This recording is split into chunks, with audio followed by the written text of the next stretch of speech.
So guys, bago na kaning balita, no, pasakaan og kaso ni General Torre si kanhi Presidente Rodrigo Duterte. Ang iyang gipasaka nga kaso is inciting to sedition of unlawful utterance. So kabahin kini katong gipang kuan ni Duterte katugaling nagrally siya sa iya mga kuan senatorial nga katong kill remark joke niya nga iyang ipapatay nga ang mga 15 ka senador, which kitang mga Bisaya kabalutan nga joke to, kay mga kitang mga Bisaya kabulingana bitang mag joke pero ilang gitinuod gipasakaan ni kuan General Torre, ikasuhan ni General Torre ang si kuan kanhi Presidente Rodrigo Duterte.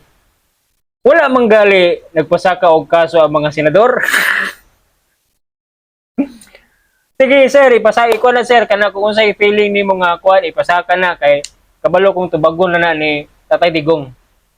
No, i-play. Na-video diri kasi play na ko ni, but before na ako i-play niya akong video, palihog lang ko follow sa atong Facebook page Kugman Reaction Vlog, o sa atong TikTok account Kugman Reaction Vlog, o sa atong YouTube account Kugman Reaction Vlog.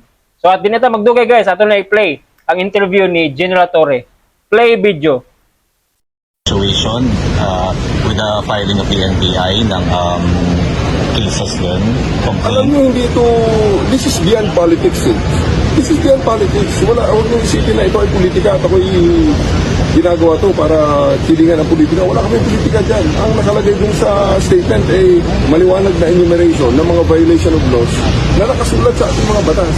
Hindi ko pwedeng lapastanganin lang yun ang ganun-ganun na lang. Lalo na ng isang tao na palaging nasa limelight at palaging nagbibigay ng kung ano-anong mga assurances na at the end of the day, pag nangyari nga, ay bigla na lang iiwanan ang kanyang mga pinangakuan. Kabantay mo guys ha, inan lang gipangitaan og gamay nga sipyat ba? Gamay nga sipyat kay para ilang kuanon dayon. Di ba kay wa mas lalay makita nga kuan. Gamay nga sipyat ra ilang gipangita kay para kasuhan rin nila. Kabantay mo sa pikas, di ba? Ingana ilang gibuhat karon. Nga gamay sa tanaw na nila ang sayop ni Tatay Digong.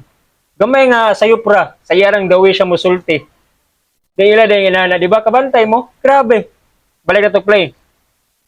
Sir, for grade cuts po ba ang Sa ngayon, ang sa amin is unlawful occurrences. Nasa case build up na yan, kung gustong dagdagan ng DOJ ang kanilang mga nakikitang mga kaso. May walang sedition, sir. Unlawful utterance. Meron kaming may pinapinala ko, inciting to sedition. It's inciting to sedition naman talaga. So, inciting to sedition at unlawful utterances po.